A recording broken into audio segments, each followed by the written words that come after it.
നമുക്ക് എന്തെങ്കിലും കഴിക്കാൻ തോന്നി പറഞ്ഞാൽ അത് എത്രയും പെട്ടെന്ന് ഉണ്ടാക്കി കഴിക്കണമല്ലേ. ഞാൻ അങ്ങനെയുണ്ട്. എനിക്ക് എന്തെങ്കിലും കഴിക്കാൻ തോന്നി പറഞ്ഞാൽ അത് എനിക്ക് എത്രയും പെട്ടെന്ന് തന്നെ ഉണ്ടാക്കി എന്നെക്കൊണ്ട് പറ്റണതൊക്കെ ആണെങ്കിൽ ഞാൻ മാക്സിമം ശ്രമിക്കും കേട്ടോ, അത് അപ്പം തന്നെ കഴിക്കാൻ വേണ്ടിയിട്ട്. എനിക്കിന്ന് എന്താണെന്നറിയില്ല, പെട്ടെന്ന് പായസം കഴിക്കാൻ വേണ്ടി തോന്നി. അപ്പോൾ നോക്കിയപ്പോൾ പാലട മിക്സ് ഉണ്ടായിരുന്നു. KPS നന്മ പാലട മിക്സ് ആയിരുന്നു ഉണ്ടായിരുന്നത്. എന്നാൽ ശരി, ഓക്കെ എന്ന് പറഞ്ഞിട്ട് ഉണ്ടാക്കാമെന്ന് പറഞ്ഞു. അപ്പോൾ അനിയത്തിയോടും പറഞ്ഞപ്പോൾ അവളും പറഞ്ഞു എന്നാൽ ശരി ഓക്കെ നമുക്ക് ഉണ്ടാക്കാം പറഞ്ഞിട്ട് അങ്ങനെ ഞങ്ങൾ രണ്ടുപേരും കൂടി ഇതാ പായസമൊക്കെ റെഡിയാക്കുക കേട്ടോ. അങ്ങനെ ഇത് മിക്സൊക്കെ കൊട്ടി അങ്ങനെ ഏകദേശം നമ്മുടെ പായസം തിളച്ച് വന്നിട്ടുണ്ട്. നന്നായി ഒന്ന് തിളച്ചതായി പെട്ടെന്ന് വേഗണം ഉണ്ടായിരുന്നു കേട്ടോ അടയൊക്കെ. അങ്ങനെ പിന്നെ നമ്മുടെ പായസമൊക്കെ പെട്ടെന്ന് റെഡിയായി.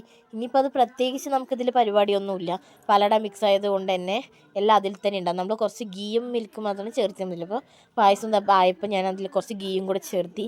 അങ്ങനെ ഒരു ഗ്ലാസ്സൊക്കെ എടുത്തിട്ട് ഞാൻ അതിലേക്ക് പായസമൊക്കെ ഒഴിച്ചിട്ടോ. അങ്ങനെ ഇനിയിപ്പോൾ അത് കുടിക്കാൻ വേണ്ടി ഞാൻ ഇങ്ങനെ വെയിറ്റ് ചെയ്തിരിക്കുകയാണ്. ഇങ്ങനെ നല്ല ചൂടുണ്ടായിരുന്നു കേട്ടോ, ഗ്യാസിന് ഇറക്കിയുള്ളൂ. അങ്ങനെ പായസമൊക്കെ എടുത്ത് ഞാൻ കുടിച്ചു. നല്ല ടേസ്റ്റ് ഉണ്ടായിരുന്നു കേട്ടോ. ശരിക്കും സാധാരണ പാലട മിക്സിലൊക്കെ ചിലപ്പോൾ കെമിക്കലിൻ്റെ സ്മെല്ലും കാര്യങ്ങളൊക്കെ ടേസ്റ്റൊക്കെ ഉണ്ടാകും. ഇതിൽ അങ്ങനെയൊന്നും ഉണ്ടായിരുന്നില്ല കേട്ടോ. അപ്പോൾ ഇന്നത്തെ വീഡിയോ ഇത്രയേ ഉള്ളൂ. ബൈ.